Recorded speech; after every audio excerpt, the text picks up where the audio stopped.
Hey everyone, Mr. 3D Hero here, and in today's video, I'm going to be talking to you about the recent nerf introduced for the Hemlock, for the Live Fire DLC, and I'm going to be giving you my opinion and my thoughts on it now, compared to how it was before now. So sit back, relax, and I hope you enjoy the rest of the video. So the Hemlock.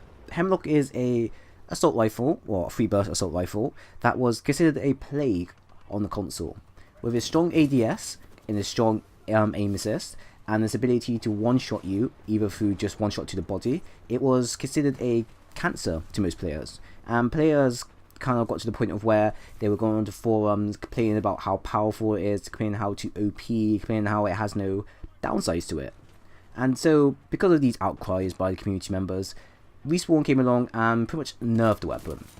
And now they've nerfed it to the point of where, generally, it's not capable of one-shotting you anymore. And it's not capable of one-shotting you even at distances. So I'm not sure if this is something that many players wanted in mind. Did they want this weapon to be nerfed to the point of not being able to one-shot people but still be competitively good? Because through gameplay wise, when I started playing around with the Hemlock first time, I was capable of taking out people in one burst, and it felt good for a burst rifle because one, it's the only burst rifle available in the game, and two, for an assault rifle, it has its weaknesses. It can't rapidly fire at a quick pace. But to how it is now, it feels a bit weaker. I don't know if I can compare it to TitanFall 1's Hemlock, because the TitanFall 1's Hemlock was a bit more, I say, faster, but it did less damage, unless you put on, I believe, a Starburst attachment, and then it made it a bit more powerful. In this case here, it feels a bit more weaker. Now, when I go into lobbies, I won't be able to one-shot many players in close quarter situations anymore. Now, it's come to the point of where, if I do get in trouble, or I come across an enemy player in front of me, I can't one-shot them. It's going to be more of a 2 to 3 shots to the body. Mainly it could be 2 shot up close, and if all rounds connect. But at most chances now, for you to finish an opponent off, you have to follow up with your shots. You cannot risk it anymore. And I believe in many ways it's good, because for an assault rifle that was considered a bit too OP, it shouldn't be able to one-shot people quite easily compared to the many other weapons available in the game. I like how the weapon now has kind of a disadvantage. It's still perfectly good, but I wouldn't say it is good for, say, longer distances. So say for example, we're playing on Eden, and in the middle section there's the rail bridge. And then usually when you spawn in, you have 2 sides and they all meet up in the middle. Now, if I was at the far end, and I tried to take people out from the distance using my Hemlock, usually it would take me about maybe 2 or 3 shots with the Hemlock. Now, it takes me around, I say, 3 to 4 shots, maybe 5 shots, depending if all my shots connect. Plus, you have to count in the recoil on the weapon as well from longer distances. So now I see the weapon being more ideal for close range and medium range situations, but not long distances.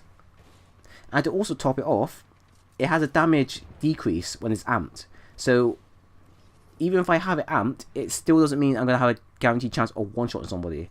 And I think that's something that they should have, kept still. They should have made it so that when amped, it will still be capable of one-shotting somebody. If it was, all to the head. But compared to it now, even if it's amped, it's not getting a chance that you'll finish the person off.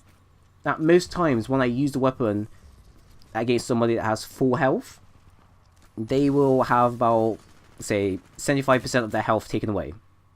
And then I would have to finish them off with the next round. And hopefully that next round would then finish them off. But one thing I've noticed is that when I aim with a weapon, my aim assist doesn't feel that, I say, strong compared to how it was before. Compared to before, my aim assist used to be quite accurate. I could stick onto the person and I could finish them off quite quickly. Now it feels like aim assist on it was a bit loosened up. I don't know if this goes for any other players as well, but that's kind of my general feel of the weapon now. If you want to do good with this weapon overall, you're going to have to focus on aiming for the head. And the only problem with this is that in some situations, especially close quarter situations, it's not always going to be a chance.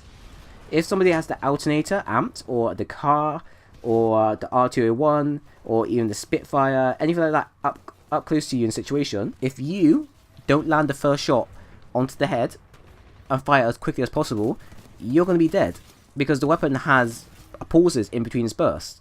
So it pretty much has a disadvantage upon a disadvantage. Now, Personally, to me, I don't see the weapon being that terrible. I can still use it. I can still top leaderboards. It's just now that if you're going to use this weapon, you're going to have to focus on changing your playstyle with it. No more can you one-man Rambo with the weapon and expect to, you know, pull first all the time. No, now if you're going to be using this weapon, you have to play it cautionally. Now you're going to have to know your distance. Now you're going to have to be aware that you have to be able to properly aim and finish that person off.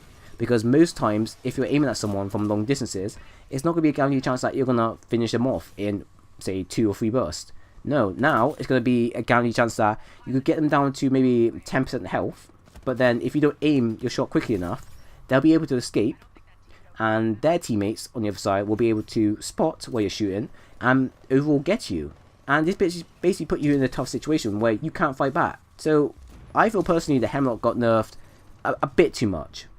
I think that, yeah, I'm fine with it being nerfed to the point of where it can't one-shot body shot people. I'm fine with that. But they made it to the point of where if you want a guaranteed kill with it, you have to aim for the head. And aim for the head with this weapon is quite hard, because ADS in a weapon, if the person's moving around quite quickly, you won't be able to have a guaranteed chance to actually hit them. Hitting the body isn't a guaranteed chance that you're going to kill them. And in most situations, you're going to feel pretty much vulnerable, because your weapon, because it's a burst, it's always going to have pauses in between. And in general, I just think that it wasn't needed in most. But that's my thoughts. The weapon's still good, it's still effective. If you want to use it, you have to change your playstyle and mainly try to focus on the head. And generally, you're going to have to be more of a supportive role if you want to be effective with the weapon. You can't play aggressive with it anymore. So now, if you're the type of person that wants to use the Hemlock, by all means go ahead. It's probably a great time to now learn it, learn the ins and outs, see how effective it is, and, you know, it won't be considered cheesy, even though you have some people that go off and complain and say how cheesy and OP it still is. It's not as broken as it is, but it has its downsides, and the downsides really do show. So, generally, go ahead, play around with the weapon, see what you think, and maybe come back and tell me what you think about your opinions on the weapon. Do you think it's been nerfed to the point of where it can't be competitively good, or do you think it's just nerfed just to the point of where it's still good and it's not too bad and not too OP, but it could have been tweaked a little bit more? So that's the end of the video. I do hope you enjoyed it, as I will be doing more of these reviews in the nearby future. If you did like the video, leave a like for more, or maybe just leave a dislike if you did enjoy the video. But once again, thanks for all watching, and I do hope to see you again soon.